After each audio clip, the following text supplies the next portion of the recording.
going on, Wolfpack Nation? Welcome to another live edition of Tuffy Talk tonight, live, whatever we want to call it this week. I'm joined by my good friend, Macon Adams, on the road doing some hard work. Where are you coming from, Macon?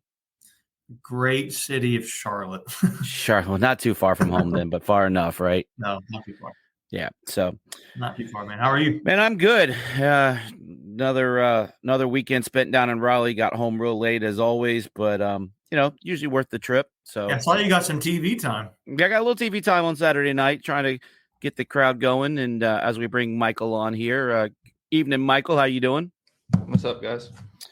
Nothing much, sir. It's just our world. We're living in it, trying to have a good time. So we're just kind of doing our intros and just checking in on you, man. You having a good day? Good weekend? Yeah. It's been a good week. Yeah. As always, being an NC State fan, it's always a mixed bag, right? Yeah, for the most part. We'll take the good with the bad. We'll definitely get into that and just kind of do a little rewind of the week. And Leighton is, I think he's cruising with Johnny Depp and Pirates of the Caribbean. I'm not sure where he's at, but he might be plundering some gold out there on the high seas. But it's just the three of us holding it down right now. Mackenzie's a little under the weather. She may or may not join us, but if she does, we'll definitely bring her on. So, look, since Leighton has left the reins to us, I like doing things a little different. I like just jumping right on in to the Tuffy Talk tweets of the week. And we don't have as many as last week, so that might be a good thing. But you know what? Let's cue it up and let's do some tweets of the week.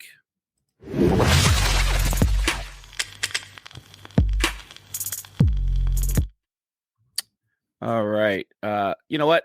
I like to start with the good. And by the way, everyone out there for joining us, send us your hellos, your thoughts on everything we're going through, questions. We'll try to get to as many of them. We have Nicholas here in the chat. So thanks, Nicholas, for hopping on with us and being the first participate in the live chat. But let's talk ACC champions. Who wants to go first? I will. I mean, it's first time for everything, and having to be for women's tennis this year. Yeah, first thing for everything, right? So NC State, as you're saying, NC State women's tennis, their first ever ACC championship, and UNC's first loss of the season. So that couldn't have come at a better time. And just a couple of weeks ago, they handed it to us pretty good, 7-0. Now that was without Diana Schneider, our number one player. They beat us 7-0. And I figure if she plays in that, you're probably getting one or two wins and everyone slots in a little bit better. So that match potentially is either a win or a much closer outcome. But the championship was won over in Cary this weekend. And it was great. I was there Friday, got sunburned, but had a good time cheering on State. They beat FSU. Was that your first women's tennis event? Yeah. No, second. I actually went this year when we played Tennessee earlier in the season. So what has your experience been like so far? I enjoyed it. I enjoy tennis. I'm not like one of those fanatical guys, but I mean, I think like most of us here on Tuffy Talk, we just enjoy sports in general. And then, seeing sports in person, it takes it to a little better level. I would say ACC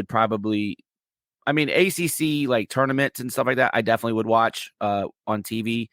But if it was a regular season match, I probably full disclosure wouldn't watch it on TV. What about you guys? Yeah, I mean, I want us to get more invested into the non-revenue sports. Yeah. But when when the ones that are doing well, these tend to focus on those a lot more. And absolutely. I think it's more intended for those teams to continue to play well, right? I mean, but I think it's awesome, especially when you have a national level talent like Schneider on the team. And I think this team can take on a whole nother level as a program than what they've ever had before. And it's a big part of it is going to be able to build off of this kind of season. So really excited what they can do moving forward. Yeah, national NCAAs will be coming up probably in the next week or two. I'm not sure how close they jump into that. But Michael, what are your thoughts? Yeah, I watched the whole match on Sunday, and right? Yeah, that was Sunday morning. I think it was Sunday morning. Yeah. Yep. Mm-hmm. Yeah, and State kind of just dominated them. Like it didn't even really look like UNC was the number one team in the country, undefeated. We lost them 7-0 earlier this season, but Sunday it was all State. Schneider beat the number one player in the country, but I think she's really like. She's like playing professional. Some she's on her own level, right? She's on her own level. Like I don't know how she's not also like one of the top, like 1 or 2 in the country as well, because her ranking, like her like professional rankings, like in the top 100 in the world, right? Like, of female tennis players. So it's kind of crazy that she was going up against this. I think her name was Crowley, who was number 1 in the country, and she dominated her 6-1 and then 6-2. Yeah. I was, like I said, I was there on Friday, and our great follower, Infinite Hate, was there yesterday. So there was a lot of Wolfpack fans there on Friday. I was just like Infinite. I was yelling, and I ran into the ladies at Doak on my way into baseball after that, and I got a great picture with a couple of them with their trophies, and that was a pretty cool moment for me. And I just told them, like, congrats, and I was there Friday. They're like, oh yeah, we heard you and we saw you. So just like Infinite Hate, Coach Urshan, who I got to meet yesterday, very nice gentleman. They were just really great. But we're talking about Diana, but enough can't be said for Nell Miller. I watched her on Friday, and she eats them up on the doubles team, on the doubles partner. Mm-hmm. You don't put it near the net with her. I mean, she will just spike it, and you'll eat that tennis ball. Like you'll be coughing fur balls from tennis balls for the next hour, because she just. Yeah, I mean, you made a point though about Schneider, but like State really owned them in Montebaco's point, and it wasn't just Schneider; it was everybody, right? Yeah, they won. Go ahead. 2 out of 3 in the doubles, which gets you 1 point, right? And then each singles match is a point. And I think they won 5 out of 6 singles matches. I think the final score was 4-1. Alana Smith was the only one who lost. And, you got Diane Schneider, Amelia Rajecki, and Sophie Abrams. Trying to look here, there's a couple unfinished matches they had, but I think So once you secure the victory, they stop the match. So that's why you see the end of the end. It was only 4-1, but technically it was 6-1. Had they kind of finished at the same time, that would have been the outcome, and it was a complete dominant performance for the ladies, and no doubt they'll be getting probably a number 1 seed in the national tournament. And then we talked about it on last week's live stream that ACC play, you only play as a team. On the NCAA level, you play both at a team and individual. So we could be going after multiple national championships coming up in the next couple of weeks. They won the doubles last year. Correct. Nell did with Rintelli, right? Yeah. No, I don't know. I don't want to say the wrong name because I'm not 100% sure. But yeah. And I noticed it looks like Nell only plays doubles. From everything that I saw over this weekend. Again, I've watched it from a kind of afar, going to that one match, so I haven't kept up with it as much as I should, and I will be doing a better job at that, because it was exciting. It was Jada Daniels last year. That's who I think is I think she graduated. Yes, she graduated. She's a pro now. She's won a couple tournaments as a doubles. Been making a few dollars out there on the circuit. Yeah. So, congrats to them, and that's our first tweet of the week. And I do want to follow it up with this tweet, because I think, for me as a fan, you can't get enough of this, and I just think it's a great photo. And that's the team with the bell tower red and their championships, trophies, and just a great photo by Coach. I love that kind of stuff, and I think it's one of those great traditions that we do, and I'm glad that we like the bell tower red. But just what are your guys' thoughts on this? I mean, they do say a picture's worth 1,000 words, so you guys can keep it under 900 for your comments. No, it's awesome. I mean, like you said, that's one of the best traditions that the state has. Yeah, I like it. I think it's something to keep going and build. To keep building off of. should enjoy it any way they want to, really, for winning. So. Yeah, this is a good comment by Infinite, and I did not know that that Diana will only be playing on the team portion and not the individuals. That's cool though. She's still going to support her team and try to go get a national championship for her teammates. Yeah. By the way, I don't know if we did mention she was voted or selected as the most outstanding player during the ACC tournament, so she got double hardware for the tournament. So. All right. Well, again, we just wanted to spend a couple of minutes talking about tennis and the ACC championship that they earned. Well deserved. So, all right. Well, we started with the good, so now we're coming back to earth as state fans, and frustrating weekend, and it was a tough weekend at the Doak, to say the least, and we lost all 3 games to Clemson. We lost Friday night 10-2. That was ugly. And then the next 2, like, we were in the ball games. We lost 9-7. We lost a lead late in that game. We'll get into that. And then yesterday we lost 8-5. Just had some struggles there. But before we start breaking it down, we had won 5 or 6 in a row. I think it was 5, and had won, pretty convincingly in a few of those games. And then we came back to earth. In fact, last weekend we had the outburst. A week before against UNCW, swept FSU, and then put it handedly to Davidson down in Charlotte. Yeah. And then we kind of came reeling back to earth real quick. Lost another ACC series, which there's only 3 left, so we got to get it going pretty quickly. But just give me your initial thoughts before we start kind of breaking down some numbers. You got Michael, go ahead. Yeah, it's tough. It was, one. Like you said, you were in the Saturday and Sunday games. I don't know. I mean, obviously you can tell by the scores. It was our pitching and defense scoring 8 runs in every game. Clemson did. I don't know. It like you'd like to just kind of blow this one off. But it's like you said, there's only 3 series left, and you got to start playing your best here. And obviously, Clemson's good. They've won 3 ACC series in a row after a rough start. So I mean, by the end of the season, who knows? Maybe Clemson will be a national seed or something. But and it doesn't look as bad. But getting swept at home is never great. Yeah, because we were 1 game under 500 coming into the series, and then now we're back to 4 under. But Macon, just kind of give me your thoughts. If I thought it was a terrible series, man. You can't lose this kind of games.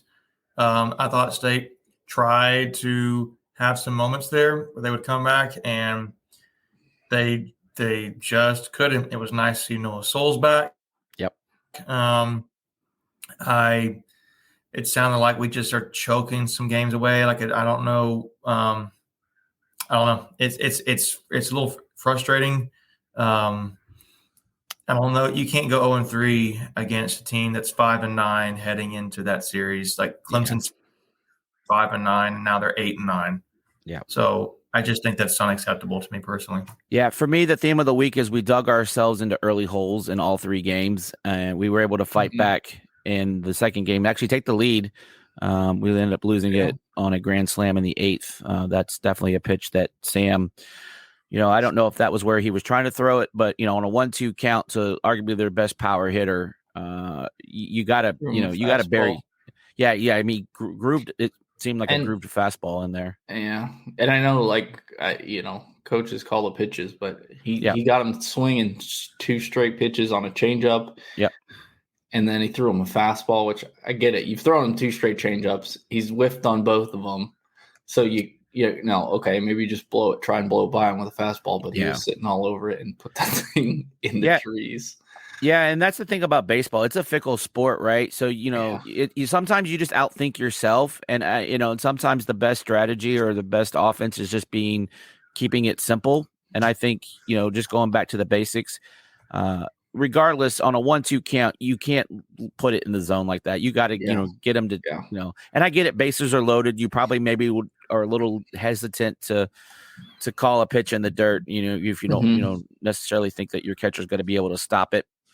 But, maybe you miss high, maybe, throw a fastball, eye high, and maybe he chases one out of the zone. I don't know. It's easy to, literally Monday morning or Monday evening quarterback this thing. But it was just a game where, again, we all 3 games, we left a lot of guys on base. Yeah, that's still on. Yep, that's still a theme. The one thing I thought that Clemson did really well yesterday, they had 3 bunt singles in the first 3 innings, and they played a lot of small ball and they executed very well, whereas State didn't. And I thought, getting in those early holes, you start pressing, I feel, and you have guys like Peyton Green who's come down to earth. I think he had an 0 series. Played okay. We played okay in the field. We made like 1 or 2 errors. But it's just one of those things that, and here's the thing, and we're going to talk about this in a second. It's not going to get any easier going, having ECU come into town this weekend. Now we do get a little bit of a break, hopefully, with Citadel coming in. But I guess Michael or Macon, just give me your thoughts on, like, what does this team need to do? And, we have about a third of the season left. Yeah, I do kind of like that this weekend series coming up is the Citadel. I mean, they're obviously it's still a tough matchup, but it's not an ACC matchup, so a little bit of a break there. And yeah, I mean, obviously ECU is top 10 team, and that'll be a tough one Tuesday night. But it sounds like Sam Highfield is going to start, which that's what I'm hearing. His first start of the year. Yeah. So I don't know. That could either go really well, or he could get run out after a couple innings, because it seems like when he's been coming in relief, he can give you 1, maybe 2 good innings, but as he gets through the lineup a couple more times, he struggles at some points. So we'll see. Yeah, I don't know what it is. I mean, we haven't found that midweek game starter. We haven't had a consistent, we've thrown probably 4 or 5 guys out there at various pieces of the season, and we just haven't found one that we really like. And because of that, it throws off your weekend. We had a completely different, I think this is like the second or third weekend in a row where we had, granted, we had the Wake Forest in there too, so that threw everything off a little bit with the being condensed series. But 3 weekends in a row where we've had to, well, not where we had to, but we have swapped around our weekend starters. So I don't really know what to make of that. I know some of that is out of necessity because we have struggled midweek, and so you're just trying to get wins. But yeah, I don't know. But still time. We don't need to hit that panic button yet, but they definitely need to have figured out. I know. And I usually say pitching hasn't been the issue either. No, it hasn't. I don't know why. That kind of strange. They're switching that up, but yeah, I don't know. I don't know why Matt ended up going on Sunday. I don't know. Maybe it's just to kind of give a shot in the arm to the team and just to kind of keep them on their toes. I don't know. Yeah. I have nothing there. I will say after Saturday's game, the players did not come out of the locker room as fast as they normally do. So take that for what it's worth. They probably had some kind of meeting afterwards. It was an extended period of time. Like I said, normally within the first 10 minutes, maybe 15, you'll start seeing players trickle out. Even so, they'll even come out before they go to the locker room to change, and everyone went straight to the locker room after that game. So I know it was not probably a great conversation, but Macon, do you have any other thoughts before we jump off the baseball? Yeah, I think they're going to need to change some lineups around. I mean, they can't keep going what they're doing. Yeah. So I haven't be totally upfront. I haven't watched a lot of the baseball team this year. Sure. Don't know why, I just haven't. I can only a lot of what I see or hear is what's on social media. I hear a lot of comments, and not to pick on certain players, but I hear a lot of comments about Peyton Green. Yeah, he's unfairly targeted on a lot of that stuff. Yeah. Why do you think that is? Just for discussion, why do you think that is? I just think he's got so much talent, and the expectation is just so high. He had big expectations coming out of high school, and last year he's a true freshman trying to get sorted out. And he's playing shortstop, which is arguably next to catcher. It's probably the most important position on the field. So a lot's made as a true freshman. Offensively, here's the other thing too. I think what frustrates fans, and again, I can't speak for all of Wolfpack Nation, But when you have someone that has all the skills and you can see that there's flashes of it, I think that's what becomes the enigma and the baffling of why it's not consistent. But again, like I just said, baseball is a fickle sport. It's arguably the hardest thing to do is to hit a 90-mile-an-hour round ball on a round bat when you have like 0.8 seconds to make a decision on where that ball is going. And and that was part of the reason that that's been his strength the whole season is his bat. And lately he's like you said, I don't think he got a hit against Clemson this weekend, so it's kind of piling on at this point. But yeah. And in baseball, it's a game of streaks. You can, like, some days that ball looks like a beach ball. Sometimes it looks like a golf ball. It's just, you just seeing and, different pitchers you have better success against. And, here's the one thing that I will say that got buried in all of this was the week that Kenneth Peebles had. He had a great week. And if we win probably 2 out of 3, he's probably in the conversation for ACC Player of the Week, if not Freshman of the Week. I don't know if anything came out about that, but haven't seen it. Yeah, I was pretty busy at work today, so I didn't have a chance to goof off on my union break that I don't have. So yeah, but again, there's time to get this right, and we have an abundance of hitters, and the problem isn't scoring runs. It's been the bullpen and the defense at times. So again, you can figure those out really quickly. Now, whether we do or not, that's another conversation to be had on another day. But I still think this is a team that can make a run. I really do. Nothing says that no, this team is done. Like, this team is garbage, and I don't see it. And maybe that's what makes it even more frustrating. Yeah. I feel like they feel so much pressure, which they kind of do, but it's almost, I wonder if they're waiting for something to go wrong. I don't know. Yeah. And I don't want them. I know Avents talked about some players wanting to get them to have fun. Yeah. And so, if you're losing a lot of games, you start it's being tempted to point fingers, right? Yep. Michelle talks about this right here. And, yeah.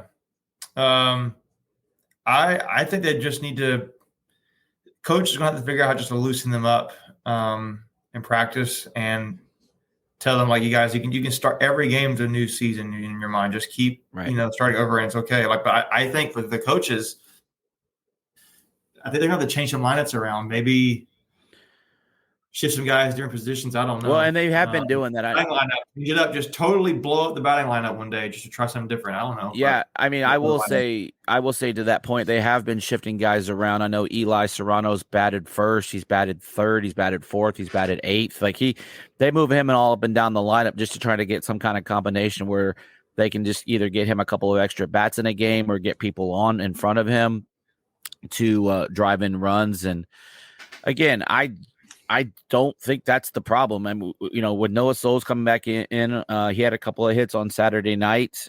So that was a nice welcome addition after he'd been out, man, just about the whole season. I think he got injured in that first, maybe second series of the season. He had a real bad hamstring injury. So, again, maybe you get these bats going. Maybe you have a better defensive alignment now with some guys back. And I don't know, but I don't want to keep beating this poor horse anymore. And tomorrow's a big one. You got to go get it. You honestly, that's a ranked opponent. I know we dropped in the RPI because losing to Clemson, so that's a win that we can get. That's probably a win against a hosting team. It's easy to say that they're safely in the hosting conversation. That is ECU. So you go get that win, you split. You still got some quality road games that you've already played in the season that you got some wins on, and now go win 3 more ACC series. It's all doable. We have the Citadel this weekend, A&T midweek, Notre Dame of our weekend series, Richmond, Carolina, and Pitt. So it's right there still for the taking. You just got to go make it happen. But all right, I think we're gonna move on to our next topic here. And I think it's time for some hoops, because I don't know if you guys have noticed, but there's been some news in NC State basketball. Yeah. Yeah. So yes, we're gonna I dropped all these tweets kind of in chronological order of when they happened. So we'll be jumping around talking about different topics. But the first domino to come in after the first batch, because we'd already talked about DJ Horn and Jaden Taylor. Yep. Jaden Taylor. Yeah. So they were the first two to commit the previous week, and then former 5-star recruit. Now it is interesting that he's now considered a 4-star recruit, which I don't know. Like, all right, so we'll call him a 4-star recruit. Hey, yeah, 5-star coming out of high school. MJ Rice and making. I know you weren't on last week, and Michael, were you on last week? No, you were traveling back home. That's right. Mm-hmm. Yeah. So I'll give you guys each the floor. Macon, you've been so nice to Michael, let him speak. So I'm going to give you the floor first. Just kind of don't talk about anybody else because we got some tweets on them, but talk about MJ, DJ, and Jaden. Okay, so MJ specifically, I was very excited about this pickup for State. Anytime you can get a guy who was a McDonald's All-American, and particularly one from the Triangle area, North Carolina, a home state kid. He's from Henderson. Some people even say Creedmoor, but he's from Henderson. Yeah, that's a really big deal. He was really he was kind of come down to NC State and Kansas the last go around, and I mean, so if you look at the numbers, they're not all that impressive what he did last season at Kansas, but he's doing that on one of the best teams in the country. He did it playing on a team last season that had just come off a national championship season. So, Jalen Wilson was like the best player in the country at his position, and he played the same position. Yeah, if this had happened at Georgia Tech, or if this had happened at, I don't know, Rutgers basketball, that would have been like, okay, well, that's not a thing to get excited about. But MJ is a guy who he's kind of like, he can kind of play the 3 spot. He can kind of play the 4 spot, in my opinion. And I think he's like 6'6"-ish, 6'5". But when you watch him on film, he just looks bigger. Yeah. And if I watched him on film, I didn't know his height. I thought, okay, this guy's 6'7", 6'8", really long wingspan. Seems to kind of move on the floor really well and have a good sense of just the highlights I saw.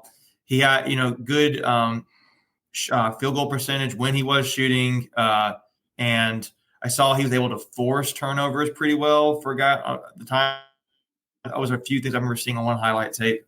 And I really think for NC State, particularly with the way the NIL set up, I don't think he could even – he could leave again, but I think he had to sit out a year. So when you get a guy and you're taking the bet on the fact that this guy just didn't see the floor much because he was playing behind one of the best players in the country last year. Yeah.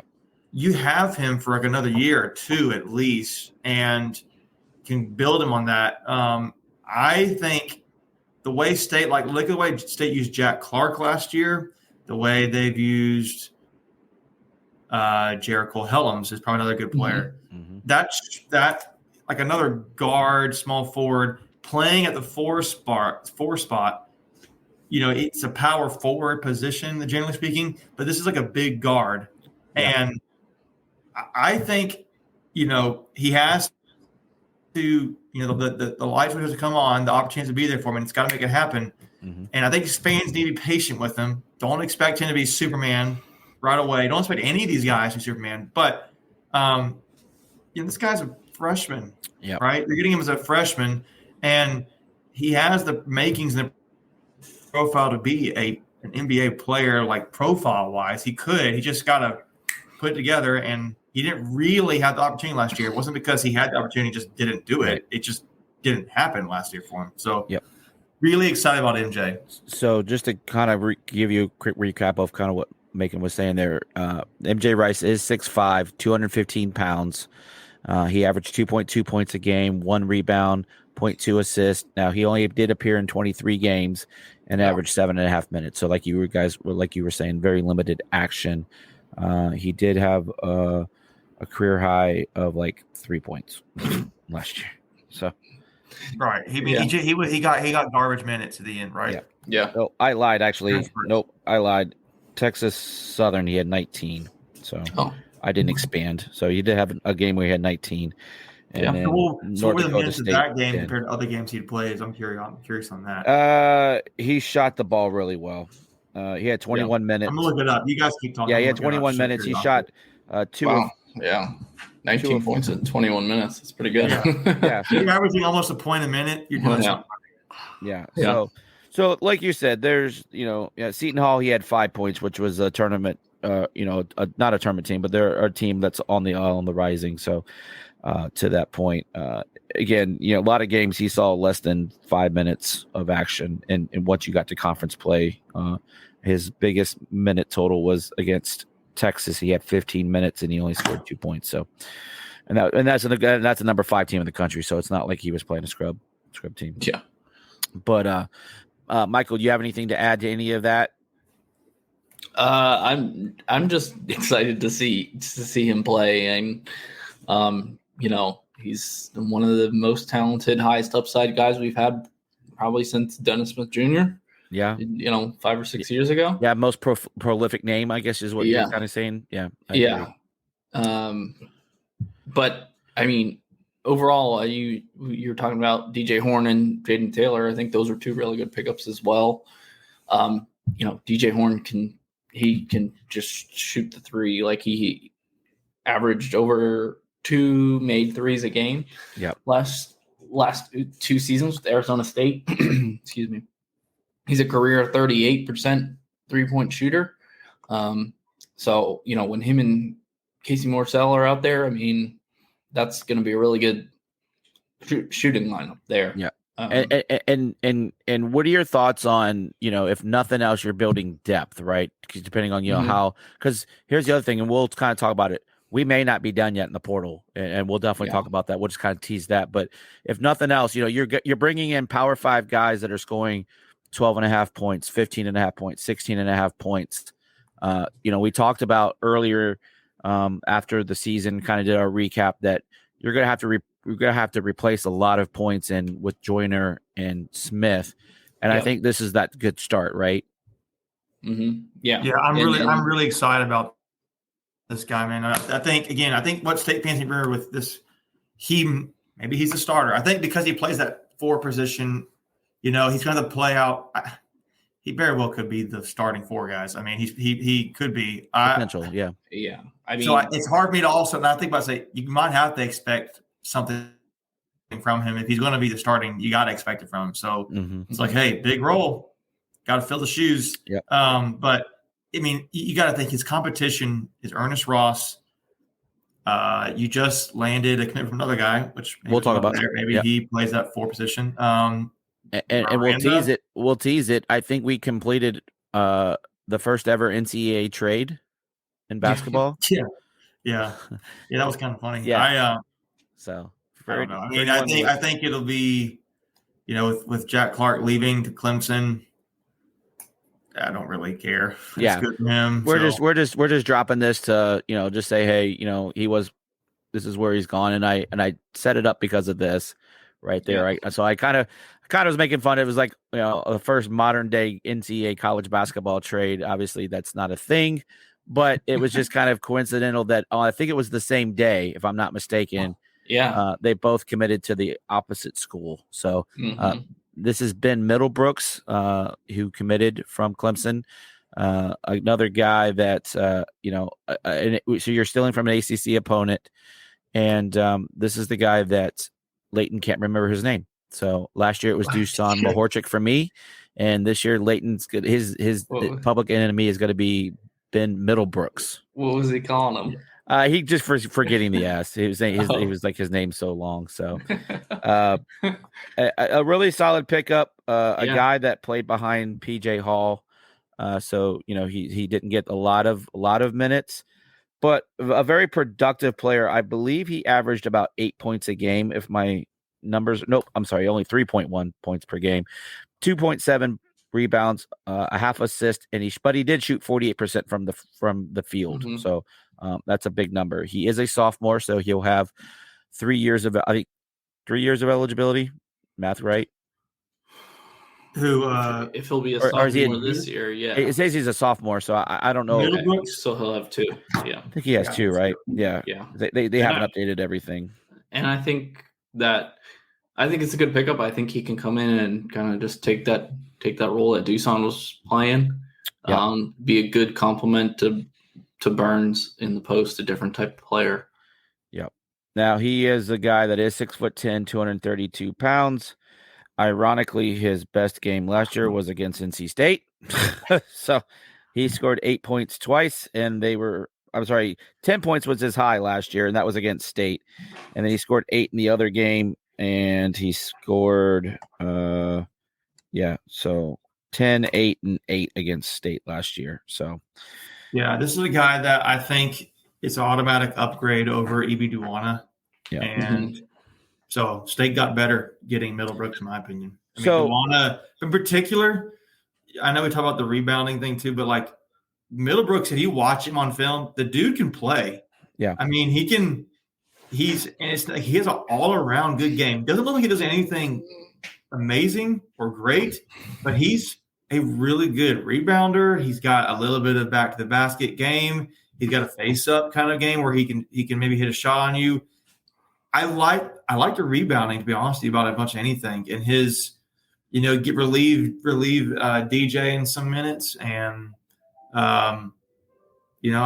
maybe if after DJ leaves this year, maybe he's a starting center. I think, kind of figure it all out. And I don't know. I really like this kid for State from a depth standpoint. Yeah. His, you were talking about EB. He definitely – they played about the same amount of minutes, about a minute difference. EB only averaged 1.7, and he had 1.9. Now, the difference you're going to see is in the block shot ability. That's where kind of EB shine was on the defensive side of the ball. But I think, to your point, Macon, he's definitely an offensive upgrade. Michael, any thoughts that we haven't discussed about Mr. Middlebrooks? No, I just, if you can upgrade at every position, even if it's backups, it makes your team better. And it seems like that's what the goal was this off season. Yeah. And to the point, I think, again, we had some points to make up. So, like you're saying, you're getting a little bit more offensive upside with Mr. Middlebrooks, because I think when I did the math, I think we lost 65 or 70% of our offensive scoring from last year. So yeah. To that point, Turquavian, what was he, 18 or 19? Yeah. You don't have to go out and find somebody who's averaging 18 or 19. You can get somebody who's averaging 13 or 14, like a Jaden Taylor, and then like Middlebrooks, you upgrade that over EB, who wasn't giving you much on the offensive end. So you get more offensive upside through multiple guys instead of just one. Right. And then here's the other thing too that we'll probably discuss is we've added height to our team, right? And that was the one thing that we didn't have a lot of depth at, was that center position, kind of to protect DJ Burns. So, all right, moving on to the next tweet here. This happened today. So I'm going to screw his name up. So one of you two, please take it. But we got a transfer. So did he? People have been joking around calling it diarrhea. That was the first thing I saw, and I'm sure he had a rough school hood. It is Mohamed Diarra. Diarra. Yeah. So he was a Diarra. He had 1 year at Missouri. Yep. So SEC. So good competition. Before that, he was the number 1 rated JUCO player. I don't have his stats. I'm going to try to pull those up. But if you guys want to just share your thoughts while I do that, I will come in with some tangibles for you. Yep. I think you lose similarly with Middlebrooks too. And so you lose. I don't know if this one for tweets, Greg. So forgive me. No, it's fine. You lose Duwana, and you lose now. We're losing Doosan Mahorchik. Yeah, we'll break that down for sure. Okay, so that's 2 forward pieces there, and then you've now replaced them with Middlebrooks and Diarra. And I think let's say this. Let's just say we traded Middlebrooks for Mahorchik. I think that's probably Yeah, more. Yeah, he's probably more accurate. I think that's a pretty even swap, to my opinion. I think again, you just improved Diarra over Duwana. Absolutely. But this guy right here. If you guys are going to go watch the film on Diarra, just search his name, Missouri, and highlights will come up. You'll notice a guy who seems to have a pretty good motor, in my opinion, and I like that a lot about him. What I really like that is, man, this would be really interesting if State can kind of tap into this somehow and really make it consistent. At 6'10", and he has the ability to step out and make 3-point shots. And they were mixed in pretty evenly into his highlight tapes from Missouri. Yeah. So to that point, he shot 25% from 3-point land. Not great, right? That's not good. But for a center, it's a starting point, right? And I think State can make it work with him, but they're not going to ask him to do that a whole lot. But if they can kind of tap into that, that'd be great. They're not going to ask this guy to be doing a whole lot, in my opinion, next year. They're doing some things, but what's his role going to be? And I think you come back to, him being that potential starting four.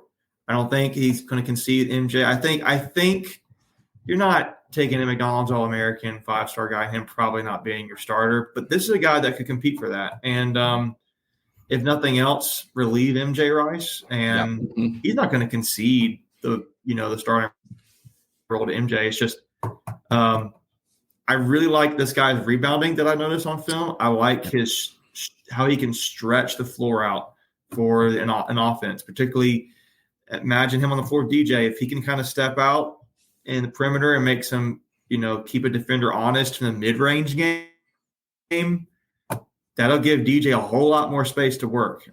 So I like this for Diarra. So yeah, he's 6'10". He's from Paris, France. So we have another European player coming to the team. We lost one and we gained one.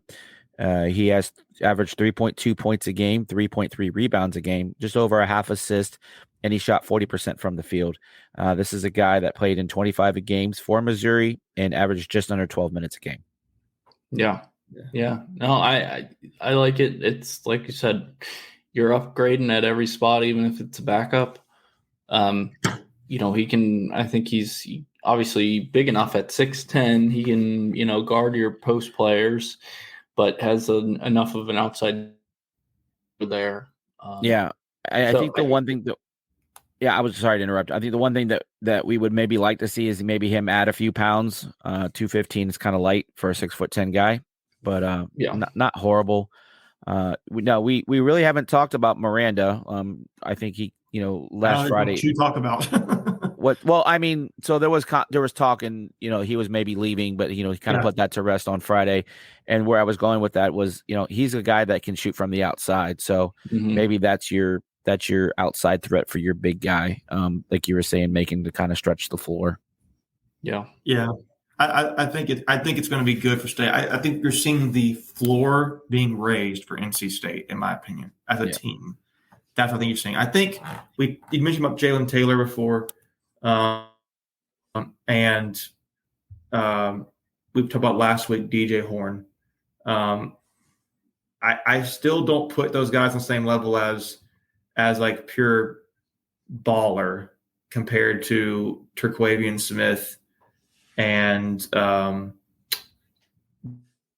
Darkel a little bit. Maybe I mean, they're different types of players, but who is like the superstar on your team? It may be I don't know who's going to replace that. I think the floor is just raised for NC State depth wise, and so instead of having 7 guys you can count on, KEATTS may still go to 7 guys in this roster, but he has a lot more options, in my opinion. It's not like he feels like he only has 7 guys to work with. Yeah, I mean, I think you can get to 8 or 9 easily. I think you can with this roster, especially on any given night, based off matchups and who's got the hot hand and so on and so forth. I think, he's definitely.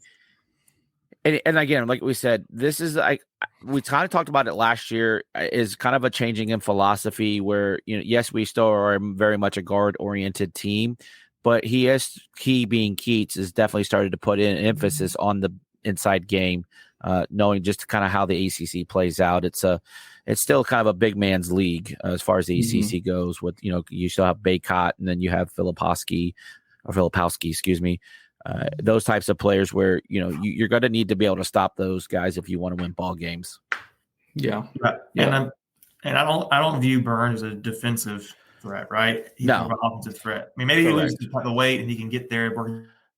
But by the way, have you seen the photos of him lately? Yeah, I did see something a little bit. Yeah, he's looking. But slimmer. You know what? I also remember BJ Anya pictures coming around at one point and him losing a lot of weight. So sure. I mean, that's fair. I told him in person, but I think fair. I think what's interesting. I think another thing that was called out about Diarra's strengths in his game, his ability to deflect shots and block shots. So just over a half a block a game. I think you're going to see him in some more defensive possessions. Probably will see him on the floor. Maybe this is your Dewanu replacement. Yeah.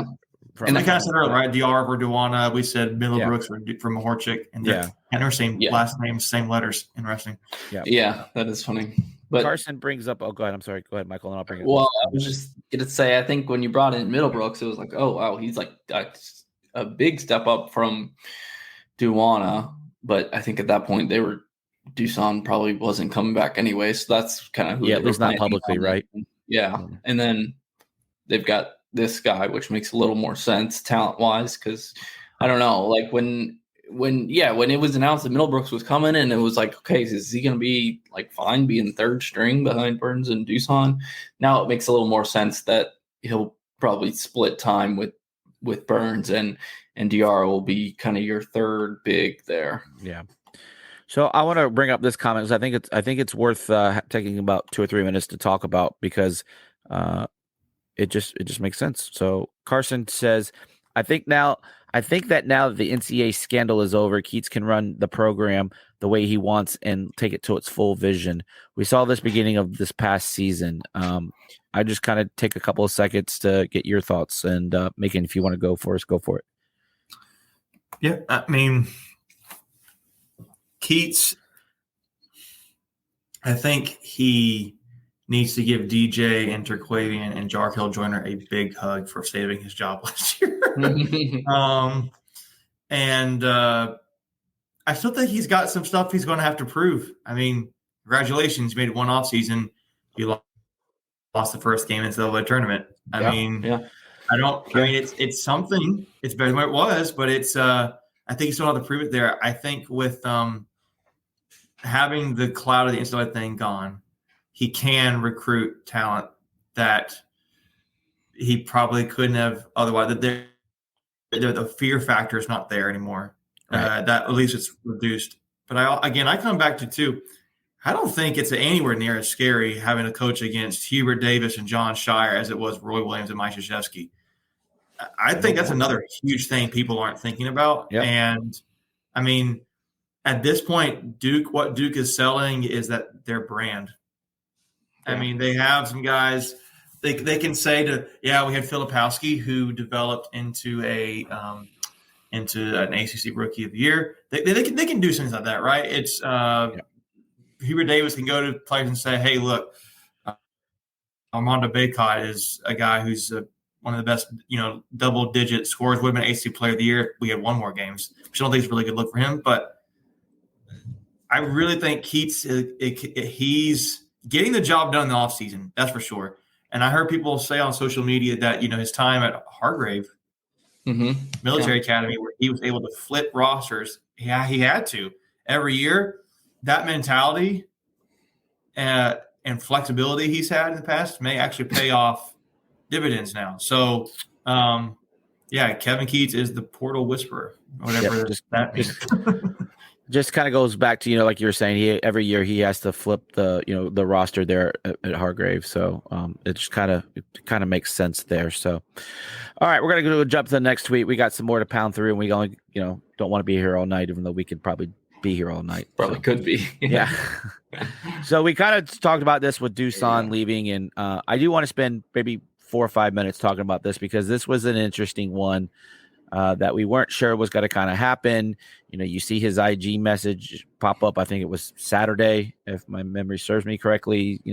He dropped in his IG story that his ACC waiver, which was interesting that it went to the ACC and not to the NCAA, unless there's an ACC rep that handles it. And I don't know. Yeah, I don't know. I'm sure he has to get it approved by the NCAA first and then the ACC, I would guess. Yeah, I don't know how all that works. So that would be a fascinating thing to find out at some point in my life, I guess. But so he comes back, or he says he's coming. Well, he's got an extra year of eligibility. We'll start with that. And then yesterday kind of pops that he announced that he was going to the portal. And I saw, and I don't know, some just intuition, I guess I had. And I was driving back last night. I'm driving on 95 just north of Richmond, and I see this pop up, and I go, yeah, makes sense to me. Like, I kind of saw it once everything, and then some more news came out, and I'll get to the point here in a second, but he's now married.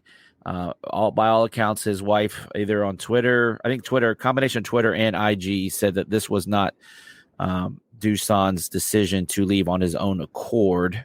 So we can start there.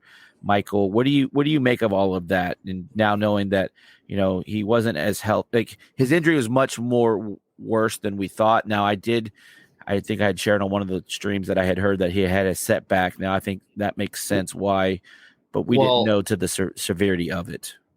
I think he had a second surgery, which what happened. So that second surgery is now extended his timeline to get back. Yeah. Which is up in the air at this point, when he would be able to get back, whether it would be the end of the year or not till the middle of conference play. Yep. And that's where it seems like you can't hold a spot for that. You can't hold a scholarship hostage. Yeah. It's tough, and it's. Well, I feel for Dusan because he's gotten hurt at multiple spots too, and yeah. And then there was a rumor being floated around that, that he might not come back on scholarship. He might come back just off of NIL money and basically as like a walk-on. So that was out there floated a little bit. Again, don't know the legitimacy or the, truth to that rumor. But at the end of the day, look, I hate to say it, but it's a business. I mean, it really is a business now in college. So, especially now that we're doing with NIL correct, stuff, right? Correct. Mm-hmm. So, what do you expect? Yeah, you have you're limited to 13 scholarship players, and what I was just saying. You can't hold that hostage. You're going to need that, because what happens if you have another Dusan injury to this next year's squad? God forbid. And so now you're down 2 scholarship spots. But Macon, what are your thoughts on how this was handled? I mean, I don't know all the details, so I don't really just what was public. I don't like the idea of kind of the concept, if it's true or not, but just if it were true, the idea of pushing kids out. I don't like that. I don't say it's what KEATTS has done because I don't know the details. So again, I don't know. So you don't want to be like Clemson football is what you're saying.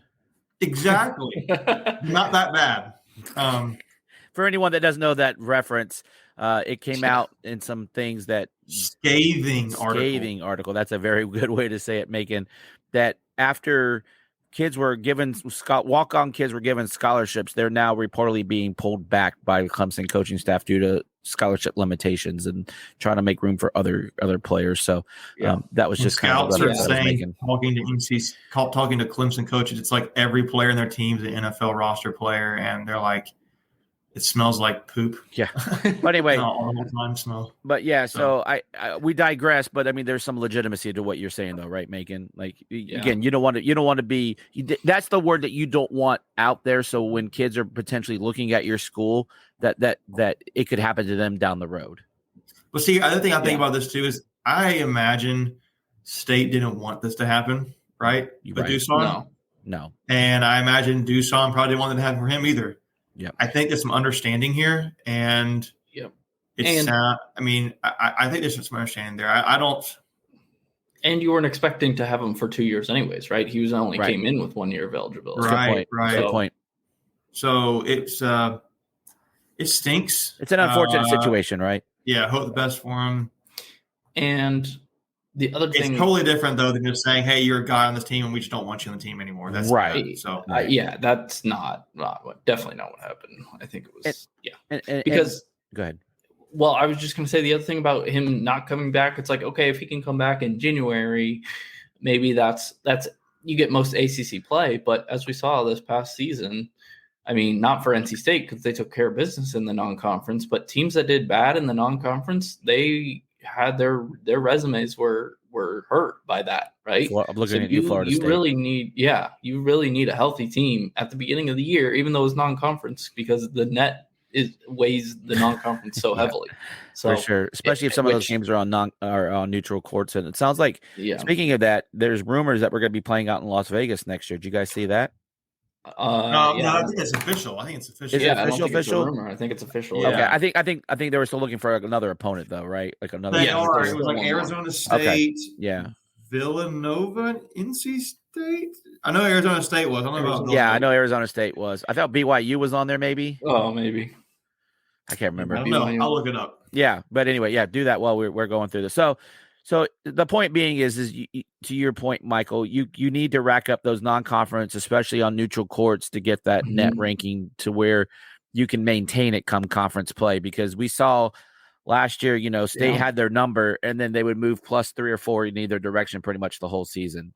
And during non-conference, when we were winning, we were jumping up 5-6 spots at a time. So especially early in the season, it's flawed, but that's just kind of how it works. So you have to play to the algorithm, the system, or whatever. Yep. Yeah, it was BYU. Yeah, nailed it. All right.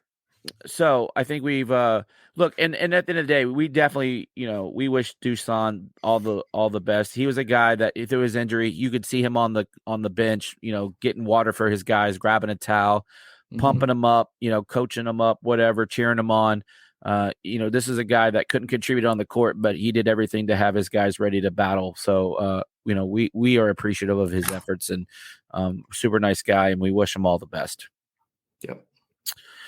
All right. Next tweet of the week. So all that being said, and I will drop this nugget in the chat, but we've done pretty good in the portal. Yeah, I think State is getting the recognition it deserves, and Keats getting recognition he deserves in the portal in the offseason. After what he did last year, getting home runs pretty much at every position with Dusan, and Dusan had an injury, so it's a little bit unfinished there, but getting Jarkel Joyner and DJ Burns, and I feel like I'm missing somebody. Jack Clark. Again, maybe not home runs, but I would say, really good, really good class. This class here has the potential to be really, really good too. So I guess my question would be real quick is, who do you guys view as the most impactful transfer so far? To me, go ahead. You got it. I'll leave my thought last. Yeah. Who is right now, or who could be? Because those are different answers. Yeah. Because I think MJ. Let's go right now. Yeah, right now, I'd probably say Jaden Taylor, just with the size, his defense. Yeah. He can score the ball. He was the leading scorer for a Big East team. I'd say Jaden Taylor right now. I think who has the most potential to be is obviously MJ Rice. I kind of want to go DJ Horn. I was thinking the same thing because he's going to be your point guard, right? Stretch the floor for DJ Burns. Yeah, that's fair. Mm-hmm. Maybe Casey can do that right now, but there's not really the other. LJ Thomas maybe. If he's on the team, not really that guy who can stretch the floor, who's a true complement to DJ. And yeah, that's fair. You don't really have a true. You don't really have. You're limited on the point guard side of things too. So it's like right now it's either Breon or LJ, and I don't know if I feel confident either one of those guys running the point guard. I feel like they're better off the ball. Maybe particularly LJ off the ball. So I kind of want to say DJ, but I get it. Jaden Taylor is. When you talk about losing Terquavian Smith, well. You need to find offense to replace a guy like that and Jarkel. And I don't know I don't think there's anybody on this roster that's going to straight up replace those guys. So Taylor my opinion, is the key to unlocking a lot of things. I think MJ is the key to unlocking some of the stuff. But so real quick, then who plays the point? I mean, like, are we done? That's kind of the question. Are we done? Right, because we're full on scholarships. We are full on scholarships right now. So, and the portal window is still open for. So I guess we are. I guess maybe you're not. I don't know. We'll see what happens. What is it, Michael? Another 4 days? Is it the 28th that it closes? You corrected me on that last time. I don't know. That was the football one. Football. Jeez, there's too many darn portals. That's true. I know. I don't know the basketball. It is soon though. It is only. Yeah, maybe the end of this week. Yeah. Yeah. So I mean, people have been putting on Twitter, the idea of having there's a transfer there who visited point guard. Mm-hmm. I'm not saying anything I shouldn't say. There's a transfer point guard who visited from Alabama, NC State recently, before Muhammad Diarra did. His name was Jaden Bradley, and this was another guy who was another 5-star McDonald's All-American. I think the same year as MJ. I could be wrong. Yeah. So. And it's also on Twitter between him and Memphis. Also visited Memphis. Nothing has come out yet about who he's committed to. But I think when you think about him at NC State and you watch his film again, go watch film on Alabama point guard Jaden Bradley on YouTube. You're going to see a guy, 6'3" point guard, very athletic. I'm more true point guard. Don't hate it, but I'm more of a true point guard. He's a facilitator. He's able to facilitate, create plays for others really well. And more natural at that. It's more now. He seems like a more natural fit watching him play that position. Right.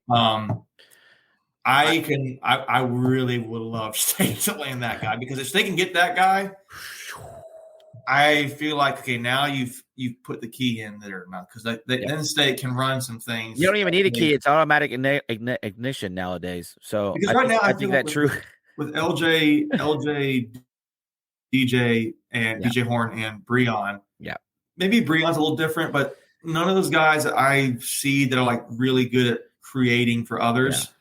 And when I watch on film with Jaden Bradley, it looks like he does. So again, he's not committed anywhere, guys. Right. That'll probably happen sometime this week, I'm guessing. I don't know. Well, hopefully. Yeah. We'll see. The one thing I think so too, but yeah. Yeah. I mean, just the timeline. The thing is, we talked earlier, yeah, if he's already got 12 scholarships committed, which remember, State had the one scholarship taken away from the NCAA stuff. Yep. Generally, your roster is you're allowed to have 13 scholarships max on a basketball team. Yep. State's limited to 12. So if you were to get Bradley, it's like, what does that mean for somebody else on the roster? So maybe I don't want to get in the position of kicking somebody off the team. But maybe someone's already leaning anyway. Maybe somebody's already moving. Maybe Bradley goes to Memphis. Yep. And we just have to roll with the team we got. Yep. That's a very strong possibility. Yep. So I think just what you look at right now, I like the lineup. And I come back to more of the point guard that I'm more worried about. But Horn, Taylor, Morsell, Rice, and Burns. Yeah. I don't know. I'm not sold on the. I still need something from the point guard. That's just me. I mean, there's something that I don't see a lot of creativity happening with Horn on the film. I see really good catch and shoot point guard ability for Horn. Yeah. So anyway, all right. Well, we'll get into this as we get closer to the fall here. We got about 150, 160 days before basketball gets started, so we got plenty of time to dissect that. So moving on. Just real quick on the women's side, we did sign a player out of Sacramento State. Not a hotbed that you would normally think of, but you know what? This screams, and I'm not saying there's any comparison.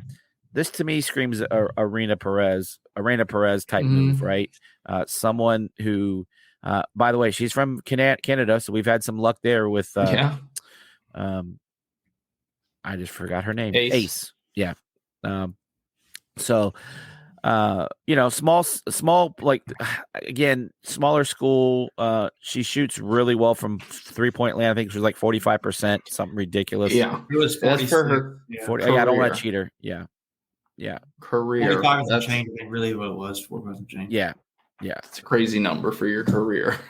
yeah. I think Corey Smith from Pack Pride had a tweet out that showed her percentiles of her scoring ability, and it's like at least like the 95th, 94th percentile in like multiple categories of offense. All the shooting metrics you could look at, she was like 95th percentile or something. Yep. And let's be honest, crazy. this is an area of the floor we really struggled at last year was shooting from the outside. Mm-hmm. So, you know, if her game translates to the ACC, and I think, you know, if you're just going to be able to shoot the ball all day, then have at it, you know, lights out. But we'll see what happens. Again, this is probably the first of many moves. This puts us at about 10 players, again, if my numbers are correct.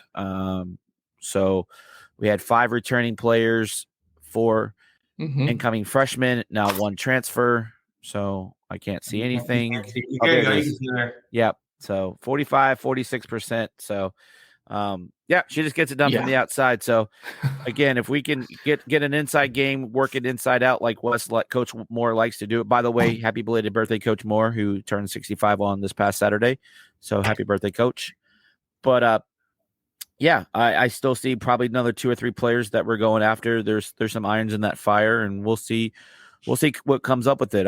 We won't go too much into this because there's going to be tons more movement, and then once we start getting some more players, we can probably do a little bit more better breakdown and analysis of what we have. So just want to keep that moving. Any thoughts before I click to the next tweet? I love recruiting. That's all I got to say. I know you do, buddy. I know. That's the last thing I want to say. I mean, your Twitter handle has that in it, and I won't give it away. I feel like I'm the Dave Chappelle meme where he's like, "You got any more recruits? You got any more recruits?" That's what I feel about it. Yeah, and I hate you for it because you got me in it now. So that was my only It's fun. Yeah, you got me on Twitter checking it like daily to see who's Greg was loving his off season, and his off season just got shorter. It sure did, sir, and I appreciate it. So all good. You keep me on my toes, and I appreciate you. All right. Speaking of recruiting, please, we are still. I know. I know. You guys talk too much. All right, let's go real fast. Yeah, we'll go lightning. Just another our top target for running back out of the 24 cycle, who I believe we'll have on the program here in a couple of weeks. I think we're going to be reaching out and having an interview with him soon. And I know we've got, I think, another recruit video, I think, coming out this week, if memory serves me correctly. Our fearless, our fearless leader's not here to tell me what we got. So, but I don't think that's this week. No, okay. I don't know what we got. Oh, cheerleading's this week, I think. Yes, that's correct. Yes, that's it. Thank you, guys. But real quick thoughts. I mean, anytime you can get your top guy, top target at running back, it's good. And he's from Georgia. I mean, I'll take a couple of the Georgia players. Yeah, we've had some success there. I think, Macon, since you're the king of recruiting, I think this is like our 6th or 7th top target that we've gotten in this class. Does that sound about right? Yeah, I don't know. Yeah, that's I don't know about all that, but it's he was a main guy, I think. So he was this is a guy who he scored a lot when he touched the ball, and I think that on his highlight tape, I can't remember it's Max Preps or Huddle website stats, whatever it was. He got injured at some point last season. That's been his biggest knock. He's been injured the last 2 seasons. Right, but when he's played, he has scored a lot. Yeah, and done really well. I think he gets a touchdown once every 9 touches. I think was it the absurd number that I heard or something like that? That's crazy. Yeah. Yep. Something like that. It was something like that. I think that's right. It was absurd. Yeah. The only reason I know that's because of you, Macon. Thank you. But yeah. All right. So good news is we're continuing to crush it out there on the recruiting trail. Our coaches are out there doing the yeoman's work. So real quick, we'll blow through this next one. Again, this is from Steve Williams over at IPS, who had a nice breakdown. Lots of official visits coming up in the next couple of weeks and months. Some of these guys we've already got commits from, and they're going to take their officials. So just to have them on campus and meet up with some coaches and players, that'll be a great thing. Any thoughts on that, gentlemen? That'll be a good weekend to follow. Yep. June 16th. Again, I love recruiting. What I will think is interesting here is that you've got right now. You've got I think it's two of the commits on offense visiting the same weekend as you have. How many receivers is that? 1, 2, 3, at least 3 receivers. Oh yeah, 3 receivers. Gotcha. Yeah. Gotcha. So that's where we need to lock somebody down. Yeah, because we're going to be losing some of those. You go around them. You've got your quarterback and your running back recruiting 3 receivers right now. So you're probably not going to get all of those guys. Yep. But I'll tell you what, I saw some clips of Alex Taylor going around this weekend from his camp recently. Woo, that dude can play. I've heard, Jonathan Paler, for those who don't know, shorter receiver. He's like your all-purpose kind of player. He can line up in the backfield. He can line up out wide. It kind of reminds you. Now, I'm not talking speed-wise. It reminds me of Tyreek Hill. Yeah, I mean, he could. Yeah, he's a slot guy who is a slot guy with speed. Terrell Anderson. He's a big body guy, contested catch kind of guy too, similar to Alex Taylor. I haven't watched enough to know the differences, but yeah, recruiting weekends like this is what you like to see. Yeah, big commits, being present with guys they recruited in the same day, help build those bonds, and maybe that pays off down the road when they want to commit.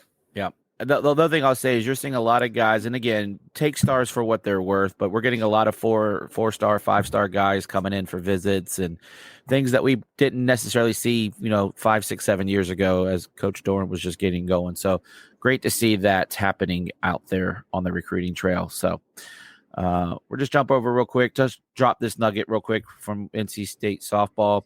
Tough weekend, losing all 3 to Carolina, but just to see the support of these ladies with everything that they've been through, 2 consecutive series that have been sellouts. So that's just a great thing to see that, they're fighting and the fans are fighting for them. So we really appreciate that. And Infinite Hate, you're 1 second ahead of me because I got you there, right there. Another big recruit. Last week we mentioned the number 1 recruit, Deal, I think. This young guy, I can't read it because it's so small. Can anybody read that? Kai Winkler, national age group record holder, rising sprint star Kai Winkler. Yeah, probably commits to NC State. Yeah, so Infinite Hate was kind of there with me. Just looking at him, he's like in the 15-16 category. He's breaking like sub 42s, 49s, just ridiculous numbers. So swimming and diving are just building upon their great finish at nationals, and they're just getting it done. So excited about that. So we always talk about going to support these programs, and there's a gentleman that sits just below us at football. He was a swimmer at State, and so I've committed to him that I will try to get to a swim meet this upcoming season, and I'm going to try to get to all the sporting events in 1 calendar year. If anyone can do it, I can do it. So, but that'll wrap up all of our tweets of the week, and we will just kind of put a bow on this show, guys. Anything that we might have missed? I would say no. I don't think you talked about. I don't think so. Last week. I think we've covered it all. Yeah, I feel like we did it justice. I think Leighton would probably give us like a 4 out of 10, which coming from him, that's high praise. So we'll take it. All right, ladies and gentlemen, Wolfpack fans of all ages, that will bring us to the end of another live show of Tuffy Talk Now. As always, we appreciate it. We kind of teased it earlier that this week's episodes will be featuring your cheerleading co-ed small group champions, along with Coach. He joined us along with 2 of our captains on the team. So be on the lookout for those. I think those will drop Tuesday and Thursday. We got some fun things coming up here in the next couple of weeks. So obviously check those out. Make sure you're following us on Twitter to get all those great updates. Make sure that you are subscribed, liked, and ringing the bell for notifications. So when we do go live with new episodes or Tuffy Talk Live, that you can get the notification to be here for us. And as always, like, subscribe, rate wherever you get your podcasts, all those fun, plugs that we have there. And until next time, Wolfpack Nation, we will see you soon. Later.